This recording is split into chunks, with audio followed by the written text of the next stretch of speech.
Hello दोस्तों, आज हम 10th क्लास का बायोलॉजी का पहला चैप्टर जैव प्रक्रम का दूसरा पार्ट करने वाले हैं, जिसमें हम अध्ययन करेंगे श्वसन का। तो श्वसन किसे कहते हैं, पहले इस चीज़ को जानते हैं।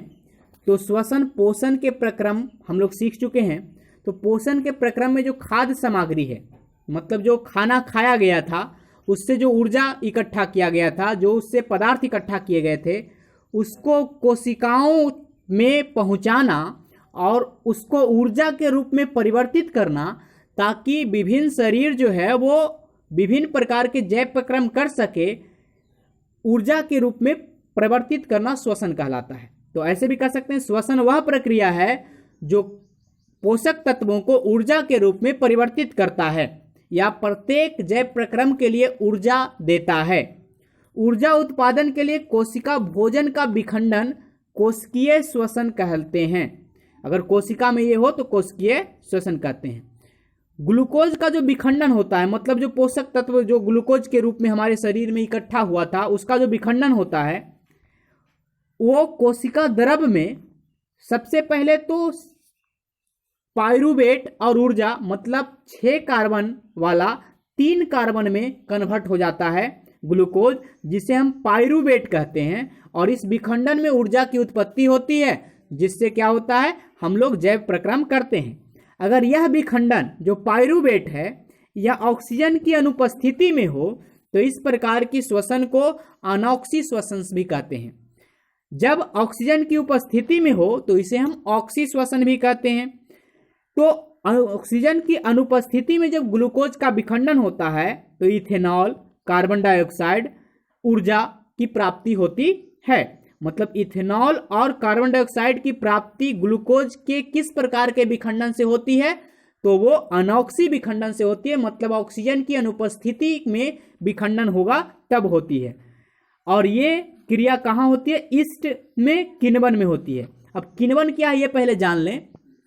किण्वन एक ऐसी प्रक्रिया है जिसमें स्टार्च यानी शर्करा को, या कह सकते हैं चीनी को, स्टार्च को अल्कोहल में बदलने की प्रक्रिया को हम किण्वन कहते हैं। ऑक्सीजन के अभाव में जब ग्लूकोज टूटता है तो ये लैक्टिक अम्ल और ऊर्जा देता है, जो कि हमारी पेशीय कोशिकाओं में होती है। जब ऑक्सीजन की अनुपस्थिति में होता है और उपस्थिति में होता है तो ये कार्बन डाइऑक्साइड और जल तथा ऊर्जा देता है, जो कि माइटोकॉन्ड्रिया में होता है। तो आप इस रूप में आपसे पूछा जा सकता है कि पाइरूवेट ऑक्सीजन की अनुपस्थिति में क्या देता है, तो इथेनॉल और कार्बन डाइऑक्साइड देता है, जो किसमें होता है, ईस्ट में। ऑक्सीजन के अभाव में क्या होता है, देता है, तो लैक्टिक अम्ल और ऊर्जा देता है, जो हमारी पेशीय में होती है। और ऑक्सीजन की उपस्थिति में कार्बन डाइऑक्साइड और जल देता है, जो माइटोकॉन्ड्रिया में होता है। तो इस हिसाब से श्वसन 2 प्रकार के हुए, एक वायवीय श्वसन और एक अवायवीय श्वसन। तो वायवीय श्वसन में क्या होता है, इसमें ऑक्सीजन की उपस्थिति में यह होता है, ग्लूकोज का पूर्ण उपचयन होता है और कार्बन डाइऑक्साइड, पानी तथा ऊर्जा प्राप्त होता है। और यह कोशिका द्रव माइटोकॉन्ड्रिया में होता है, जबकि इसमें अधिक ऊर्जा 36 एटीपी होता है। यानी वायवीय श्वसन में ज्यादा ऊर्जा उत्पन्न होता है और यह मूल रूप से मानव या जीव जंतुओं में होता है। वहीं अगर देखें अवायवीय श्वसन, तो ये ऑक्सीजन की अनुपस्थिति में होता है और इसमें ग्लूकोज का अपूर्ण उपचयन होता है, जिससे एथेनॉल, लैक्टिक अम्ल और कार्बन डाइऑक्साइड तथा ऊर्जा प्राप्त होता है। और यह केवल कोशिका द्रव में होता है और यह ऊर्जा कम उत्पन्न होता है, इसमें मात्र 2 एटीपी होता है। और अगर देखें तो ये ईस्ट में, या कह सकते हैं सूक्ष्मजीवों में, इस प्रकार के श्वसन होते हैं। अब मानव श्वसन तंत्र के बारे में जानते हैं। तो मानव श्वसन तंत्र में क्या होता है, जो ऑक्सीजन है वो नास द्वारा ग्रसनी से होते हुए कंठ द्वार से श्वास नली, और श्वास नली से श्वसनी, श्वसनी से श्वसनिका, और श्वसनिका से फुसफुस फेफड़े जिसे कहते हैं, फेफड़ा से फेफड़ा कोश जिसे कुपिका कहते हैं, और कुपिका से रुधिर वाहिका यानी धमनी और शिरा तक जाती है। यानी हमारे श्वसन अंग जो चित्र में आप देख रहे हैं या आप चित्र बनाए होंगे, तो उसमें श्वसन के अंग कौन कौन है, तो नास द्वार, मुख गुहा, ग्रसनी, कंठ, कुपिका, श्वसन श्वसनिकाएं, श्वसनी, श्वसनिका, कुपिका कोश, श्वास नली, उपास्थी वलय, फुसफुस, पसलियां, डायफ्राम, मध्यपट आदि आते हैं। अब हम मानव श्वसन की क्रिया की बात करते हैं। तो मानव श्वसन की क्रिया में दो मुख्य कार्य होती है, एक अंतः श्वसन और एक उच्छ्वसन। अंतः श्वसन मतलब ऑक्सीजन का अंदर जाना, उच्छ्वसन का मतलब ऑक्सीजन का बाहर निकलना। अंतः श्वसन के दौरान बछिए गुहा जो होती है वो फैलती है, मतलब जो हृदय है वो बाहर की ओर निकलती है। वहीं पसलियां से संलग्न जो पेशियां होती है वो सिकुड़ती है और बच्च ऊपर और बाहर की ओर गति करता है और गुहा में वायु का दाब जो होता है कम हो जाता है और वायु फेफड़ा में भर जाता है।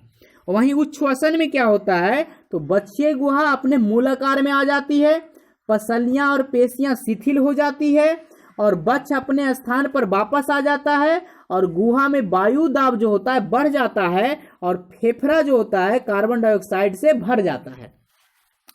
अंतः श्वसन किसे कहते हैं, तो हम कहेंगे कि सांस द्वारा वायुमंडल से गैस को अंदर लेना अंतः श्वसन कहलाता है।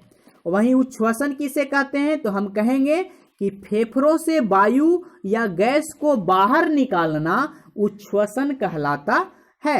वहीं स्थलीय जीव की बात करें तो श्वसन के लिए वायुमंडल में ऑक्सीजन का उपयोग करते हैं। स्थलीय जीव वायुमंडल के ऑक्सीजन का उपयोग करते हैं, जबकि जलीय जीव जल के ऑक्सीजन का प्रयोग करते हैं। तो स्थलीय जीव ये नाक द्वारा अपने अंदर लेते हैं, जबकि जलीय जीव उसको गिल्स द्वारा अपने अंदर लेते हैं। अब हम जानते हैं कि क्या क्या क्रियाएं होती है। तो कुपिका रक्त एवं ऊतकों के बीच गैसों का आदान प्रदान कैसे होता है, यहाँ पे आप देख सकते हैं कि सबसे पहले जो वायु होती है O2 समृद्ध, मतलब जो O2 युक्त ऑक्सीजन युक्त जो वायु होती है वो कुपिका में भरता है और कुपिका से वो रक्त वाहिका मतलब रुधिर में जाता है और ये क्या कहाँ मिल जाता है, RBC मतलब रेड ब्लड सेल्स, जिसमें हीमोग्लोबिन जो होता है वो ऑक्सीजन के साथ संपर्क करके वो ऑक्सी हीमोग्लोबिन बनाता है, मतलब ऑक्सीजन युक्त हीमोग्लोबिन बनाता है। और उसके बाद वो ऑक्सीजन युक्त हीमोग्लोबिन जो होता है वो धमनी द्वारा ऑक्सीजन ऊतकों में पहुंचा देता है, मतलब धमनी उस ऑक्सीजन युक्त हीमोग्लोबिन को ऊतकों तक पहुंचाता है और ग्लूकोज का ऑक्सीकरण ऊतकों में होता है और उससे ऑक्सीजन जो होता है वो समाप्त होकर कार्बन डाइऑक्साइड में ऊतक में बन जाता है। और ये जो कार्बन डाइऑक्साइड है वो रक्त में विसरित हो जाता है और CO2 रक्त वाहिका में से चला जाता है और CO2 ऊतकों में रहता है। वहीं CO2 जो रक्त वाहिका और ऊतकों में होता है वो रक्त वाहिकाओं द्वारा कुपिका में विसरित हो जाता है और कुपिका का जो कोष होता है वो विसरण द्वारा CO2 को अपने अंदर मोचित कर लेता है, भर लेता है और CO2 का मोचन मतलब बाहर नाक द्वारा बाहर निकाल लिया जाता है। तो ये संपूर्ण प्रक्रिया किसमें होती है, श्वसन की प्रक्रिया में होती है। अब हम देखें तो ये हमारा श्वसन की क्रिया थी। अब इस चीज को आप संवहन में अच्छी तरह से भी समझ सकते हैं कि किस रूप में हृदय में ऑक्सीजन जो होता है वो रक्त में मिलता है, तो इसके लिए संवहन भी जरूरी है। तो हम इसी पार्ट में संवहन को भी देख लेते हैं। सबसे पहले देखते हैं संवहन किसे कहते हैं। तो संवहन मनुष्य में भोजन, ऑक्सीजन एवं अन्य पदार्थों का निरंतर जो आपूर्ति करने वाला तंत्र है वो संवहन तंत्र कहलाता है। मतलब क्या है कि चाहे भोजन हो, चाहे ऑक्सीजन हो, चाहे पोषक तत्व हो या और कोई पदार्थ हो जो एक स्थान से दूसरे स्थान तक शरीर में लेकर जाता है, ऐसे सारे अंग संवहन तंत्र के अंग कहलाएंगे। संवहन तंत्र में मूल रूप से 3 हिस्से आते हैं।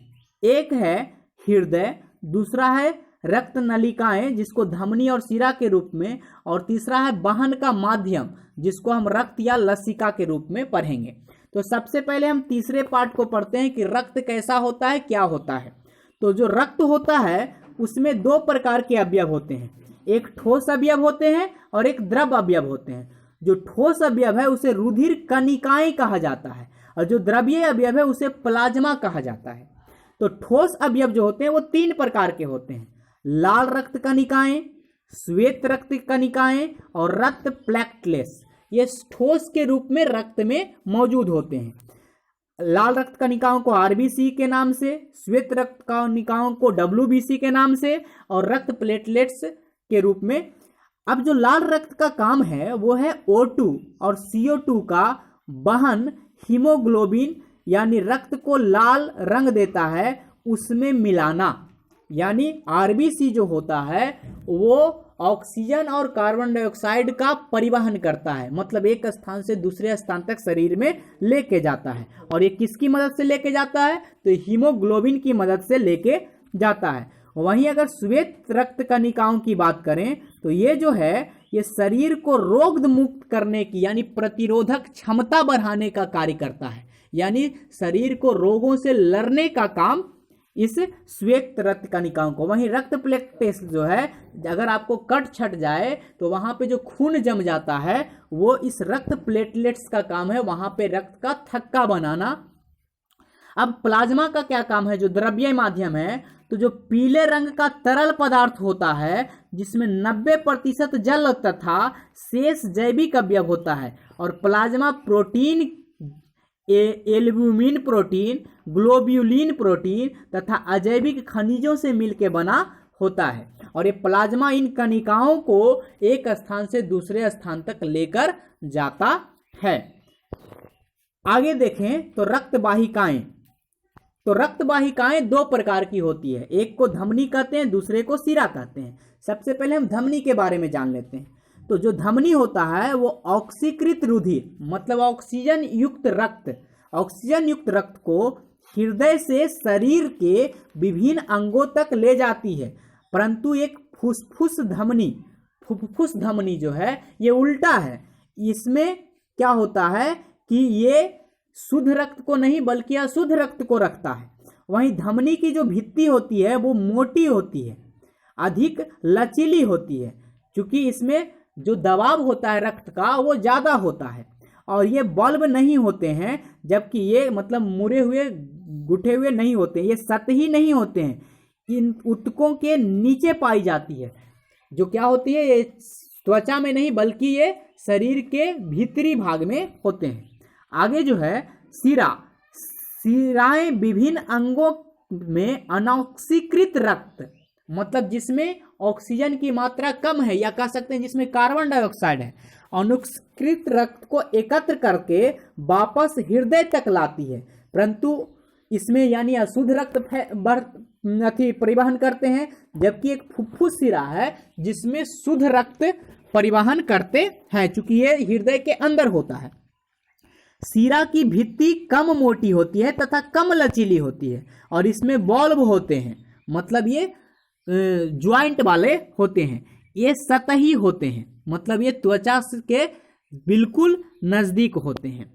अगर हम देखें तो आप इस क्रिया को देख सकते हैं कि अगर हम कहीं पे भी मान लेते हैं कि शरीर में रक्त है, तो शरीर का रक्त जो होता है, सबसे पहले फेफड़े का आप चित्र अगर देखें तो उसमें 4 भाग है, दायां अलिंद, दायां निलय, बायां अलिंद और बायां निलय। फुफ्फुस धमनी, फुफ्फुस शिरा, महाधमनी और महाशिरा, ये 4 प्रकार की मतलब कुल 8 अंग हृदय में मौजूद हैं। अब अगर हम देखें तो अगर शरीर में रक्त है तो वो शरीर में रक्त जो होता है, शरीर का रक्त वो सबसे पहले जो बी मतलब जो बी ऑक्सीजन युक्त या कार्बन डाइऑक्साइड युक्त रक्त है वो सबसे पहले दायां अलिंद में प्रवेश करता है। और किस चीज के द्वारा प्रवेश करता है? तो महाशिरा के द्वारा रक्त शरीर से हृदय में जाता है। उसके बाद वो दायां निलय में चला जाता है और दायां निलय से वो हृदय में दायां निलय से जो जाता है, दायां निलय से फुफ्फुस होते हुए, और फुफ्फुस में जैसे ही जाता है तो फुफ्फुस में जो ऑक्सीजन आ चुका होता है वो ऑक्सीजन उस रक्त में मिल जाता है और उससे फिर फुफ्फुस शिरा द्वारा, फुफ्फुस धमनी द्वारा कहाँ से? दायां निलय से फुफ्फुस में गया और फुफ्फुस शिरा द्वारा बायां अलिंद में गया। कहाँ से? फुफ्फुस से बायां अलिंद में गया और ये ऑक्सीजन युक्त, और यहाँ से फिर ये जाता है बायां निलय में और प्रमुख धमनी जिसे महाधमनी कहते हैं, महाधमनी द्वारा बायां नीलय से फिर से शरीर में जाता है और इस प्रकार से रक्त का पूरा परिवहन तंत्र पूर्ण होता है। अगर देखें, मानव हृदय एक पंप की तरह होता है जो शरीर में रुधिर का परिसंचरण करता है। आलिंद की अपेक्षा नीलय में पेशीय भित्ति मोटी होती है क्योंकि नीलय में पूरे शरीर से अधिक रक्तचाप से रुधिर भेजना होता है। यानी नीलय जो होता है मोटा होता है और आलिंद जो होता है वो पतला होता है हृदय का। अगर हृदय के कुल भाग की बात करें तो कौन कौन से भाग अभी अभी हमने पढ़ा? महाधमनी, इसका कार्य क्या था आपने अभी देखा। फुफ्फुस धमनी, फुफ्फुस शिरा, बायां आलिंद, बायां नीलय, विभाजिका, दायां नीलय, भाग की महाशिरा, सिरे के निचले भाग, दायां आलिंद, भाग का महाशिरा और शरीर का ऊपरी भाग। तो इस हिसाब से अब है हृदय का अनुप्रस्थ काट का चित्र आप बनाने का प्रयास करें। आगे है कि हृदय में उपस्थित बल्ब जो होता है वो रुधिर प्रवाहिका को उल्टी दिशा में रोकता है, मतलब इसमें उल्टी दिशा में रक्त प्रवाहित नहीं हो सकता है। अगर देखें, एक है लसिका, तो यह एक तरल उत्तक है। क्या है? एक तरल उत्तक है जो रुधिर प्लाज्मा की तरह होता है, लेकिन इसमें अल्प मात्रा में प्रोटीन होता है। लसिका भी क्या है? प्लाज्मा है, परंतु ये प्रोटीन युक्त प्लाज्मा है। लसिका का वहन जो होता है, जो पादपों में परिवहन, अब पादपों में परिवहन की बात करें तो पादपों में परिवहन दो उत्तकों द्वारा होता है। एक उत्तक का नाम है जाइलम, दूसरे उत्तक का नाम है फ्लोएम। तो जाइलम के बारे में जान लेते हैं कि जाइलम क्या करता है। तो जाइलम का मूल काम है, पादप तंत्र का ये एक अवयव है जो मृदा से प्राप्त जल, खनिज लवण को वहन करता है, जबकि फ्लोएम पत्तियों द्वारा प्रकाश संश्लेषित द्वारा उत्पादन पौधे के अन्य भागों तक वहन करता है। मतलब जाइलम जल को अवशोषित करके पत्ती तक पहुंचाता है और फ्लोएम फल, यानी जो प्रकाश संश्लेषण के द्वारा जो फल निकला उस फल को जड़ तक यानी पौधे के सारे अंगों तक पहुंचाता है। जड़ एवं मृदा के मध्य आयनन संद्रण में अंतर के चलते ये याद रखें कि जड़ में जो जल का प्रवाह ऊपर की ओर होता है वो किस कारण से होता है, तो वो आयनन सांद्रण के अंतर के चलते जल मृदा में जड़ों में प्रवेश करता जाता है तथा इसके साथ जल स्तंभ निर्माण होता है। जो जल जड़ से पत्ती तक जो जाइलम बनाया, एक लड़ी बनाया, उसे हम जल स्तंभ कहते हैं, जो कि जल को लगातार ऊपर की ओर धकेलता है। यही दाब जल को ऊंचे वृक्ष के विभिन्न भागों तक पहुंचाता है।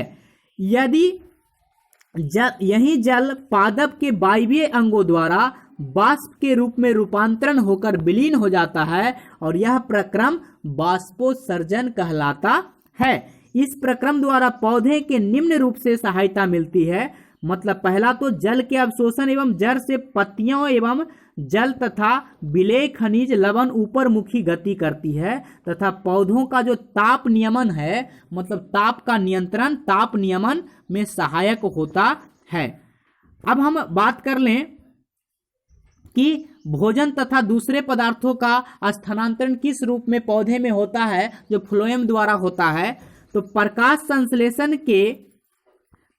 संश्लेषण विलेय उत्पादों का वहन स्थानांतरण कहलाता है, जो कि फ्लोएम उत्तकों के द्वारा होता है। और स्थानांतरण पत्तियों से पौधे के शेष भाग में ऊपर मुखी एवं अधोमुखी, मतलब फ्लोएम दोनों तरफ से, ऊपर की ओर भी और नीचे की ओर भी ये गति करता है, दोनों दिशाओं में करता है। जबकि जाइलम क्या था, एक ही दिशा में गति कर रहा था।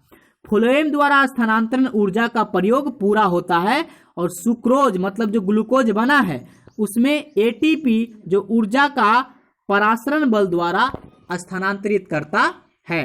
तो जल का जो स्थानांतरण होता है वो आयनन सांद्रण के द्वारा होता है, परंतु जो सुक्रोज का या कह सकते हैं ग्लूकोज का जो स्थानांतरण होता है फ्लोएम द्वारा, वो परासरण बल द्वारा स्थानांतरण होता है। तो इस प्रकार से अभी हमने पढ़ा परिवहन और श्वसन। अगले पार्ट में हम उत्सर्जन की बात करेंगे, जो कि इसका लास्ट पार्ट होगा। गुड लक दोस्तों, फिर मिलेंगे।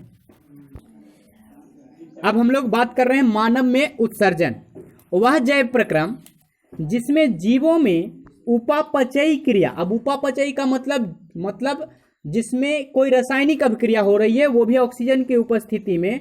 तो जो ये सारी क्रियाएं हुई है उसमें बहुत सारे हानिकारक पदार्थ भी उत्पन्न हुए हैं जो शरीर को हानिकारक होंगे। तो हानिकारक नाइट्रोजन युक्त पदार्थों का निष्कासन होता है, उसे हम क्या कहते हैं? उत्सर्जन कहलाता है। एक कोशिश की है जीव इन अपशिष्ट पदार्थों को शरीर की सतह से जल में विस्तृत कर देता है। एक कोशिकीय जो होता है वो कहाँ पे उत्सर्जन करता है? तो जल में करता है। मतलब एक कोशिकीय जीव जल में उत्सर्जन करता है, और किसके द्वारा करता है? विसरण की प्रक्रिया द्वारा अपशिष्टों का उत्सर्जन करता है। आगे है मानव उत्सर्जन तंत्र की बात करें तो इसमें सबसे पहले कौन कौन से अंग आएंगे? तो एक जोड़ा वृक्क आएगा जिसे किडनी कहते हैं, एक जोड़ा मूत्र वाहिनी आएगा जिसे यूरिट्रेटर कहते हैं, एक मूत्राशय आएगा जिसे ब्लैडर कहते हैं, और एक मूत्र मार्ग आएगा जिसे यूर्थेरिया कहते हैं। अगर पूरा देखें तो इसके अंतर्गत वृक्क, बाई वृक्क धमनी, बायां वृक्क महाधमनी, बाई मूत्रवाहिनी, महाशिरा, मूत्राशय और मूत्रमार्ग, ये सारे चीज हमारे उत्सर्जन तंत्र के अंग हैं। अगर देखें तो वृक्क के बारे में जानते हैं तो वृक्क में मूत्र बनने के बाद मूत्र वाहिनियों से होता हुआ मूत्राशय में एकत्रित होता है। मूत्र बनने का उद्देश्य रुधिर से वर्ज्य पदार्थ, मूत्र बनने का उद्देश्य ही है कि जो रुधिर यानी जो रक्त में वर्ज्य पदार्थ यानी हानिकारक पदार्थ है उसको रुधिर से अलग करके वो हानिकारक पदार्थ मूत्र के रूप में निर्माण होता है। पदार्थों को छानकर मूत्र बनता है। किसको छानकर? तो रुधिर को छानकर बनता है। वृक्क में मूत्र का निर्माण की प्रक्रिया, वृक्क की संरचना एवं क्रियात्मक इकाई वृकाणु जिसे नेफ्रॉन कहते हैं, और ये नेफ्रॉन का चित्र आप जरूर बनाने की प्रैक्टिस कर लें, ये एग्जाम के दृष्टि से बहुत इंपॉर्टेंट है। वृकाणु के मुख्य भाग से होते हैं कोशिका गुच्छ जिसको ग्लेसुमेस कहते हैं, या पतली भित्ति वाला रुधिर कोशिकाओं का गुच्छ होता है। दूसरा होता है बोमेन संपुटन, तीसरा होता है नलिकाकार भाग, और चौथा होता है संग्राहक वाहिनी। अब वृक्क से उत्सर्जन की क्रिया विधि, तो इसके लिए सबसे पहले वृकाणु की संरचना देखते हैं। तो वृकाणु की संरचना क्या है दोस्तों? तो वृकाणु में कौन कौन से अंग होते हैं? तो सबसे पहले क्या होता है? संग्राहक वाहिनी होता है, वृकाणु का नलिकाकार भाग होता है, कोशिका गुच्छ होता है, बोमेन संपुटन होता है, वृक्क धमनी की शाखा होती है, वृक्क शिरा होती है और वृक्क धमनी होती है। अगर बात करें कि किनका क्या कार्य है तो वो दोस्तों सबसे पहले कोशिका गुच्छ की कार्य देखते हैं। तो कोशिका गुच्छ जिसको न्यसंद कहते हैं, जब वृक्क धमनी की शाखा वृकाणु में प्रवेश करती है तब जल, लवण, ग्लूकोज, अमीनो अम्ल, नाइट्रोजनी अपशिष्ट पदार्थ कोशिका गुच्छ में छनकर बोमेन संपुटी में आ जाता है। वहीं वर्णात्मक पुनः अवशोषण की बात करें तो वृकाणु में नलिकाकार भाग में शरीर के लिए उपयोगी पदार्थ जैसे ग्लूकोज, अमीनो अम्ल, लवण, जल का पुनः अवशोषण होता है। वहीं नलिका स्रावन की बात करें तो यूरिया, अतिरिक्त जल, लवण जैसे उत्सर्जी पदार्थ वृकाणु के नलिकाकार भाग के अंतिम सिरे में रह जाते हैं और वे मूत्र का निर्माण करते हैं। वहां मूत्र संग्राहक वाहिनी मूत्र वाहिनी से होता हुआ मूत्राशय में अस्थायी रूप से संग्रहित रहता है और मूत्राशय के दाब द्वारा मूत्र मार्ग के बाहर निकलता है। अब हम कृत्रिम वृक्क जिसको आर्टिफिशियल किडनी भी कहा जाता है, जिसको अपोहन भी कहा जाता है, तो बात करते हैं कृत्रिम वृक्क जिसे अपोहन कहते हैं। एक ऐसी युक्ति है जिसके द्वारा रोगियों के रुधिर में से कृत्रिम वृक्क की युक्ति से नाइट्रोजन युक्त अपशिष्ट पदार्थ का निष्कासन किया जाता है।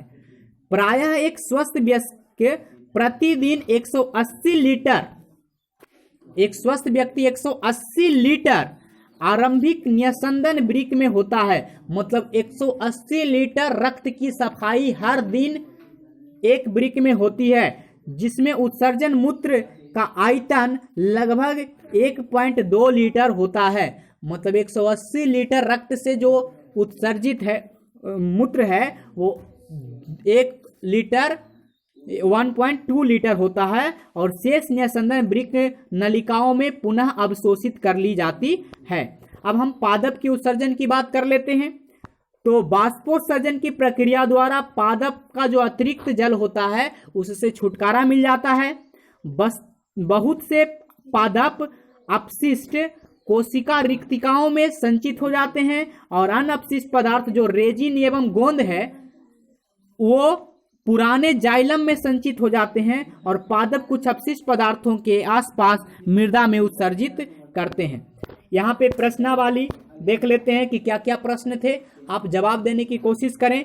हम प्रश्न तेजी से बोलते चलेंगे और ये आपका आप जानते होंगे कि इस टेस्ट को हम मार्किंग टेस्ट भी कहते हैं। इसमें क्या करना है कि आपको क्वेश्चन नंबर अगर आता है तो आप अपने मार्क्स जोड़ें, नहीं आता है तो उसके मार्क्स को छोड़ दें। आपका प्रश्न है 1 मार्क्स वाले। पहला प्रश्न है स्वपोषी और विषमपोषी में अंतर स्पष्ट करें, 1 मार्क्स। दूसरा, जाइलम को यदि पौधे से हटा दिया जाए तो क्या होगा, 1 मार्क्स। तीसरा, भोजन में पाचन से लार की क्या भूमिका होती है, 1 मार्क्स। चौथा, पौधे में खनिज पदार्थों और पानी के परिवहन के लिए विशेष उत्तक का नाम लिखें, 1 मार्क्स। पांचवा, इमल्सीकरण क्या है, 1 मार्क्स। छठा, पौधे सा पादप वर्णक सूर्य के प्रकाश को अवशोषित करता है, 1 मार्क्स। सातवां, मनुष्य में सबसे बड़ी धमनी का नाम बताएं, 1 मार्क्स। आठवां, बाष्पोत्सर्जन की परिभाषा लिखें, 1 मार्क्स। नौवां, गुर्दे के क्रियात्मक एवं संरचनात्मक इकाई का नाम बताइए, 1 मार्क्स। 10वां, अम्ल का आमाशय में क्या कार्य है, 1 मार्क्स। 2 मार्क्स वाले अब प्रश्न है, क्षुद्रांत भोजन पाचन के लिए किस प्रकार से कार्य करता है। दूसरा, रंध्र क्या है, चित्र द्वारा वर्णन करें। तीसरा, अंतः श्वसन और श्वसन में अंतर स्पष्ट करें। चौथा, प्रकाश संश्लेषण के दौरान होने वाली विभिन्न घटनाओं का वर्णन कीजिए। पांचवा, यदि पौधे को पर्याप्त पानी मिल जाए तो बाष्पोत्सर्जन द्वारा जो पानी निकल जाता है उसकी पूर्ति कहां से होती है। छठा, शाकाहारी पशुओं की क्षुद्रांत मांसाहारी की अपेक्षा बड़ी क्यों होती है। सातवां, रुधिर अवयवों के कार्य लिखें। आठवां, ग्लूकोज के विखंडन के निम्न 2 पथों के प्रवाह आरेख बनाइए। 9वां, अत्यधिक शारीरिक व्यायाम के बाद हमारी मांसपेशियों में क्रैम्प क्यों पड़ जाता है। 10वां, एक व्यक्ति जिसका हीमोग्लोबिन काउंट 7 ग्राम पर डेसीलीटर सामान्य रेंज से कम है उसे सांस लेने में तकलीफ होती है, क्यों। लघु उत्तरीय प्रश्न 3 मार्क्स वाले। अब आप अपने अगर प्रश्न के आंसर आते होंगे तो 3 मार्क्स जोड़ें। पहला प्रश्न है कि हृदय से अंगों तक और अंगों से वापसी हृदय तक रक्त परिसंचरण तंत्र, दोहरे परिसंचरण तंत्र का वर्णन कीजिए। दूसरा, पादपों द्वारा अपनाए गए उत्सर्जन के विभिन्न तरीकों का व्याख्या कीजिए। तीसरा, हृदय के बॉल्व या कपाट की भूमिका क्या है। चौथा, निम्न के कारण बताएं, धमनी की भित्ति मोटी होती है। दूसरा, शिरा भित्ति पतली होती है। तीसरा, शिराओं के बॉल्व कपाट होते हैं। आगे आपका है 5 मार्क्स वाले प्रश्न। पहला, यदि आप रोटी के ग्रास का देर तक चबाते रहें तो उसका स्वाद मीठा हो जाता है, क्यों। दूसरा, श्वसन चक्र के समय फुफ्फुस में वायु का अवशिष्ट आयतन रहने का क्या लाभ है, समझाएं। तीसरा, जंतुओं की अपेक्षा पौधे को उत्सर्जन आवश्यक अत्यंत कम है, क्यों। चौथा, एक वृकाणु का नामांकन चित्र बनाएं। मानव वृक्क में मूत्र निर्माण की प्रक्रिया समझाएं। पांचवा, मानव श्वसन तंत्र का चित्र बनाएं और निम्न भागों को नामांकित करें, कंठ, श्वसनी, श्वसनली और फुफ्फुस। और आखिरी, गमले में लगे एक स्वस्थ पौधे की पत्तियों पर वेसलिन लगा दी, क्या यह पौधा काफी समय तक स्वस्थ रह सकेगा, कारण सहित उत्तर दीजिए। और इन सारे प्रश्नों को आप अपने घर पे प्रैक्टिस करें और किताब से इसके आंसर्स ढूंढें और आप जाकर किताब से कीवर्ड के तहत तथा पिक्चर को पढ़ें।